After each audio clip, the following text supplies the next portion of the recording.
centro radical de lo que nombra. Como quien sabe que va a ser derrotado y sin embargo entra en batalla dispuesto a todo, así se entra en el territorio ardiente que podría ser la creación poética.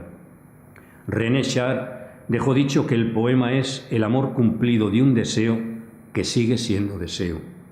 Eso es, el destino del poema acaba coincidiendo con su propio origen. Una vez escrito y dicho, el poema sigue siendo un cuerpo de incertidumbre, no una culminación, sino un desencuentro. Yo intenté hablar de esto en este poema de un libro que se llama El que desordena, Pasión del desencuentro. Llego siempre a buscar lo que ya solo se halla en la música imposible de las despedidas, en el dulce apagón de las equivocaciones. Y ese es mi sino, y esa es mi gloria. Acertar el corazón helado del silencio, recoger con las manos una luz derrotada, como la que entra íntima y torpe en las escuelas y en los balnearios achuchados por el abandono y el estremecimiento maldito de la lástima.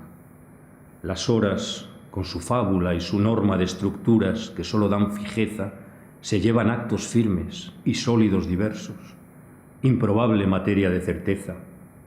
Pero en el trámite queda lo deshuesado para quien cree que está el muestrario de la verdad en las sustancias quietas del vacío, en el sorbo que desclava el revés enterrado de las actuaciones, allá donde se mojan de lágrimas finales últimos adjetivos que cuidan la tardanza, que se desencaminan y van a un desencuentro con las cosas. Y sin embargo, hay otra lógica, hay otra realidad sumergida, hay otros mundos, pero están en este. Otra vez suena aquí Paul Éluard. Esos mundos son los que trata de expresar el poema en su lenguaje, un lenguaje que solo emite señales, nunca prescripciones. Esas señales son propuestas de un extravío y dejan perplejos a los habitantes bien hablantes y bien pensantes que no admiten que haya un idioma hecho de imágenes, de muñones expresivos, de desafueros, de desacuerdos con lo que se llama cordura. El poeta va siempre hacia una retracción, la mudez, que no conoce. Su territorio es el del extravío. Leo de otro libro, Pérdida de la I, al que se refería Ángela, un poema que titulo Pájaro que se va cantando al extravío. Imaginen que es el poeta. ¿Qué idioma hablo ya, que ya no es el mismo idioma venial de mis hermanos?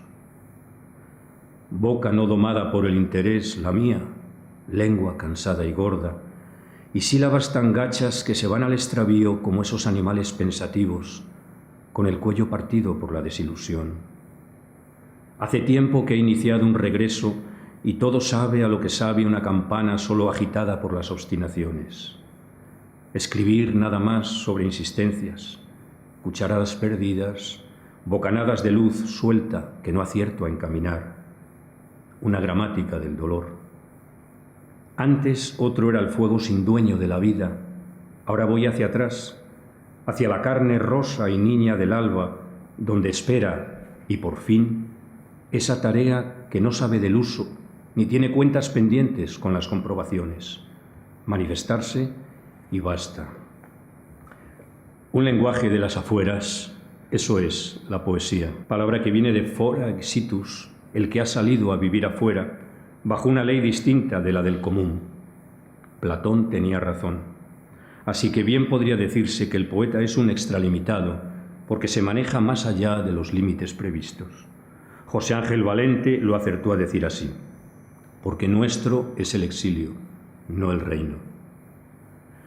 Este sería el texto, bueno, que a mí me gustaría que me ayudase a mí, en primer lugar, a acercarme a esa intención con la que uno ha sostenido con testarudez y quizá también con perplejidad, pues este ejercicio radical, no lo puedo entender de otra manera, que es la escritura. Yo hablaba antes de cómo Años de mayor cuantía y quizá todo lo que empaña es una poética personal. Aquí mismo leo unos fragmentos que tienen que ver con las anécdotas, algo más que anécdotas para mí, que contaba antes, del barbero y del zapatero. Leo esto. Estamos ahora en 1967 y yo tengo 10 años. Voy llegando a la tienda a mediodía. Una hora lluviosa y ya indefinible en la memoria, claro, pero todavía ahí, en esa luz de acuario que acompaña misteriosamente a ciertos recuerdos que deciden por su cuenta quedarse con nosotros. Llevo una cartera de la que vendemos en el negocio y yo estoy con esa cartera pasando justamente ante la droguería de Manaén Ramos. Y he mirado ese letrero lucido con el nombre del dueño y el ramo comercial, Manaén Ramos, droguería. Y es como si ese nombre, Manaén, cayese ahora a pedazos sobre mí, no sobre mi cabeza, sino sobre otro lugar, un lugar al que nada había llegado antes, una llanura lunar y fría que yo no había supuesto que tenía ahí, dentro de mí, tan al alcance. Y fue ese nombre, Manaén, el que removió por primera vez ese espacio con la espátula de sus letras y sus sílabas y su música extraña hasta provocarme una excitación inaguantable, como cuando se ensaliva en la boca por primera vez un alimento desconocido. Aquel nombre extravasado, Manaén, me había mostrado por vez primera el susto verbal que dan algunas palabras, desvinculadas de cualquier valor activo que pudieran tener en otros ámbitos. Por eso el poeta sabe que debe trasladar todas las palabras, una por una y otra vez, en esa carretilla para salvarlas de la amenaza de una desecación, de la desecación de la usura. Y él tiene miedo de las palabras. El poeta es el que se asusta por ellas y trata de mantenerlas con vida, sacándolas de sus vendajes calcinados y trasladándolas a otro emplazamiento, al yacimiento del poema, que es un espacio delicado, análogo a los tabiques temblorosos de las plegarias, donde las palabras también se cargan de una fosforescencia difícil de constatar en ningún otro sitio. Es decir, aquí quizá de manera muy explícita es donde cuento ya esa sensación que recuerdo bien, recuerdo mi recuerdo ya, claro, de esa excitación verbal que yo creo que conmueve y inunda, ¿no?, a muchas personas, bueno, no solamente a los poetas, o es que a esa persona que le ocurre eso siempre es un poeta, aunque luego no escriba poesía, ¿no? Si hablara de un ejemplo de escritura movediza, por justificar un poco el título, es verdad que he dicho antes que hay interferencias entre géneros, pero es verdad también que no tengo ningún problema en desemplazar un texto de un sitio y ponerlo en otro. Es como si algunos poemas o algunos textos, porque hay de todo, hubieran aparecido en un primer momento en cierto libro y con el tiempo yo me hubiera dado cuenta de que allí no están bien, de que necesitaban otro libro que hice después. El ejemplo extremo podría ser un poema que se llama Mi padre se hace viejo, que escribí hace muchísimos años y, fíjense, lo publiqué en un libro de 1985, nada menos, en el Pleistoceno inferior, ya casi, ¿no? Cuando pasó el tiempo, a mí me pareció que allí aquel poema no encajaba y yo creo que acabé escribiendo un libro que se llamó En familia para acomodar mejor a ese poema al que yo no veía del todo en aquel primer emplazamiento que tenía. Me permito leer el poema. Es la voz de mi padre. Y dice así. Mi padre se hace viejo. Pues ya lo ves, Tomás, que con el tiempo se desprende la fuerza de las piernas y los ojos apuran hasta el ansia, el desastre moreno que es la luz cuando se pierde la tarde. Es otoño y no distingo bien en este tráfago civil cómo tiritan las acacias para acabar de perder su boscaje de hojas que se retiran humilladas a decorar la soledad de algunos escaparates en invierno. Mira qué difícil el pulso, y no consigo labrar un sueño entero que me alivie de la monotonía. Tengo miedo, además, cuando alcanzo noticias de que tiempos menos benignos vienen a enfriar las ciudades y a sus cúpulas desestimar los vientos que cuartean los labios que educaron otros climas más amables.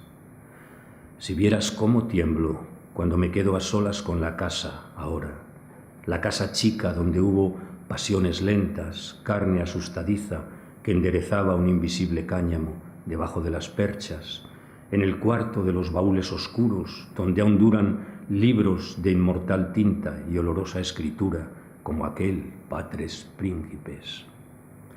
Me cansan los asuntos, las rodillas me arruinan, si es que las lluvias percuten, como fustas de mimbre, que en las tejas decidiesen reunir en clamor sordo otras aguas lejanas. Y hace tiempo que el espejo me devuelve un deshielo, el susto silencioso de las canas ensabanándome. Por más que hostigo la memoria, todo lo allegadizo se va volviendo menos. Cruza un flujo las cosas y las pone en retirada mortal de color sepia, como aquellas revistas de viajes que nos turbaban las siestas en agosto y daban frío. Así que ya lo ves, solo sé nombres: Francisco, Eutimia, Narciso, Carmina, nombres que desenvuelvo, y solo un rostro común que los amuebla me contesta. Di tú cuánto he vivido. Pon palabras que enciendan otra vez años mojados, ahora por el olvido, igual que leña vana. Habla, pues, por mí. Di que es un pozo que apenas atestigua mi memoria. Mis labios nada pisan hace tanto, y empiezo a hablar de otro modo, hijo mío. Bueno, aquí se ve un encargo ya de mi padre. Habla por mí, di tú cuánto he vivido. Y yo también tuve esto en cuenta ante la pregunta que me hacía Ángela a la hora de rematar aquella historia que nunca nos acabó de contar. Y puedo terminar, por no cansar, pues también, iba a decir, complaciendo una petición como en aquellos concursos radiofónicos, ¿te acuerdas, no? Como voy a terminar, yo creo que viene bien hablar de la mudez. Hay también todo un tratado de mudez, y de una manera más, bueno, menos peregrina o más seria, no sé, que era la que tú apuntabas, está muy presente esa mudez irremediable y hasta gozosa, ¿no? Dos poemas sobre la mudez de este libro, Perdida de la I. Uno que yo creo que es gozoso, porque es este poema que se llama Dedal, está dedicado a una niña que no había nacido todavía, una ahijada nuestra, de mi mujer que está aquí y mía. Por lo tanto, una niña que está en esa mudez primordial de las criaturas que todavía no han asomado al mundo y son otra cosa, ¿no? Parecida a los ángeles, si existen los ángeles. Dedal. Ya vienes sola tú, como las estaciones y los relámpagos, niña interior y cruda y con ocupaciones inocentes. Y no sé si cabrás siquiera en una lágrima, si tendrás el tamaño de la humedad de un beso y de todos los presentimientos. Cuando en la noche vayas, Ana, creciendo tú solita y a oscuras, como la barba de los hombres, y sea tu corazón un dedal sin trampa, donde podrían escucharse los pequeños avisos de la nieve, entonces ten compasión de mí. Yo no te mancharé, pero déjame acercarme todavía con esta canción blanda antes de que los números te muerdan. Esa sería esa mudez primordial, en que no hace falta el lenguaje. Y es verdad que los libros los suelo terminar con un poema que dice: se acabó. Este merodeo en torno al silencio no deja de provocarme, decíamos antes, bueno, una especie de entrega natural y a la vez un poco de desasosiego, porque seamos claros, ¿qué hace uno ya sin las palabras, no? Tendrías que aguantarte y vivir de otro modo, no sé de cuál. El último poema del último libro que publiqué, hace ya 3 años por lo menos, y no ha habido más, es este, que se llama, toda esta sección se llama Pájaros Extremos, y se llama significativamente De nuevo a la mudez el pájaro. Lleva una cita del poeta José Antonio Muñoz Rojas que dice sobre este gran temor de usar los nombres. Y yo digo así: llegas y te vuelves a escapar otra vez. No te paras bajo los aguaceros del nombrar y prefieres poner empujones en la espalda apacible de los seres y arrojarlos por los acantilados del lenguaje. Pero haces sebo, haces humo, haces sebo con todas las palabras. Siempre es así. Tienes dientes y clavos y una harina valiente que querría encallar y hacer asientos blancos para fijar en algo el hueso adormilado de la vida. En cambio ahora De nuevo tu lengua sabe a fuga y flotas en el aire, igual que los gemidos desprendidos en la noche. Y vienes y te vas. Dejas sueltas las redes para que pase viento y desordene el peso nominal de cada cosa. No te quedas, pájaro. Yo sé por qué no paras. Traías el corazón advertido. Aquí huele a nombres. Y yo creo que, no sé si he dado algo parecido a eso de la escritura movediza y jíbara, cada vez más reducida, pero es lo que he sabido hacer y es lo que he podido hacer aquí esta tarde con vosotros.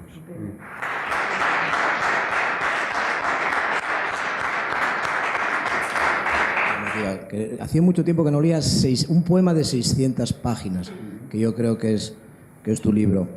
La escena que ya sé que comentaste sobre la guerra civil, para mí es uno de la manera más impactante de contar el desasosiego que significó la guerra civil, el trauma que significó la guerra civil.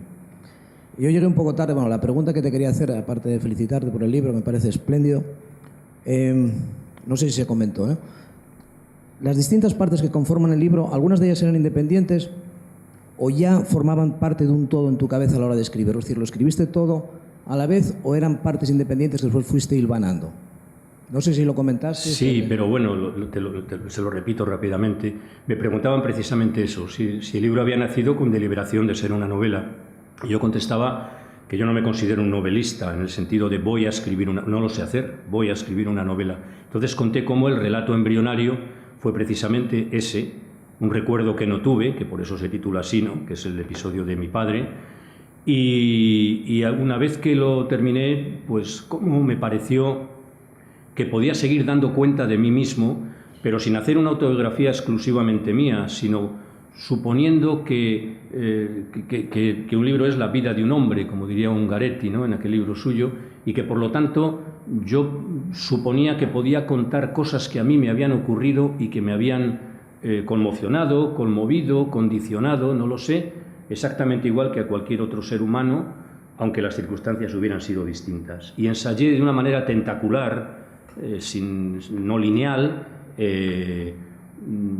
y desordenada, el que desordena al fin y al cabo es uno, algo que después se fue colocando a sí mismo en lo que ha sido Años de mayor cuantía. Es decir, no ha habido linealidad, ni ha habido tampoco, aunque yo estuve, no sé, 14 o 15 años metido en la médula de este libro, que iba creciendo poco a poco, pero iba creciendo a su modo. Es decir, yo no... Hay una cosa en la creación que saben Castrillón, Fernando Menéndez, Hermes, bueno, todos los que escribís. En la creación literaria hay una relación entre... siempre cito a Juan Ramón Jiménez, entre instinto y vigilancia, entre dominio y obediencia. Tú quieres hacer cosas, pero a veces te salen otras. Tú crees que eres el amo de todo un libro, de lo que estás haciendo, pero el libro se va apoderando de ti, te va diciendo por dónde tienes que ir. Y ahí hay un diálogo interno muy delicado, yo creo, y no necesariamente constante, no necesariamente progresivo. Muchas veces se progresa yendo hacia atrás, claro. Y es un poco lo que me ha pasado con Calle Feria y con Años de mayor cuantía, pero también con los libros de poemas. Es decir, dejarme llevar por el libro, con paciencia, con mucha paciencia, incluso con el riesgo de saber que puedes paralizarte para siempre. Y claro, no vamos a hacer mitología, ¿no?, de lo que es la creación. A la vez también ser tú el que vas conduciendo al libro por donde te parece que debe ir. Y en ese juego de pesas y medidas, ese juego de émbolos que es dominio y obediencia, está, yo creo, en la clave, o por lo menos una de las claves, no sé, de la creación poética. Y es lo que me sucedió aquí. Es decir, no fue un libro consecutivamente escrito, sino que yo me dejaba empapar por recuerdos, por mi memoria, por fabulaciones también. No hemos hablado, y cómo te lo agradezco, ¿no?, que hay de memoria, que hay de fábula, que hay de verdad, que hay de mentira. Da igual, es decir, la imaginación es parte de la vida, por lo tanto es real también. Entonces, cada uno tiraba por una parte, ¿no? Cuando a veces me preguntan, que bueno, uno admite todas las preguntas, claro que sí, ¿no?, te dicen, bueno, pero a usted le sucedió eso de... Pues cada vez digo una cosa, ¿qué quieren que les diga? O sea, ¿qué más da que me sucediera o que no? Si yo no estoy hablando de mí tampoco necesariamente ahí, ¿no? Así que realmente la clave, la partitura, la iba dando el libro poco a poco. Sí. Por eso es un libro, yo lo defino como un polígono irregular, con muchos ángulos y con muchos lados, y claro, inevitablemente ocurre lo que podemos suponer. A unos no le gusta una parte, pero esa parte que no le gusta a unos se la ensalzan otros está bien, ¿no? Es decir, bueno, es una especie de menú que no tiene por qué seducir a todo el mundo. O sea que sí, digamos que lo hice de esa manera entrecortada y con instinto y vigilancia, como diría Juan Ramón. Bueno, si no hay más preguntas, pues concluimos y nada, agradeciéndote esta tarde que nos has ofrecido y esperamos contar contigo para futuras ocasiones. Aquí estamos. Y felicidades. Muchas gracias. Bueno, muchas gracias a todos por su paciencia.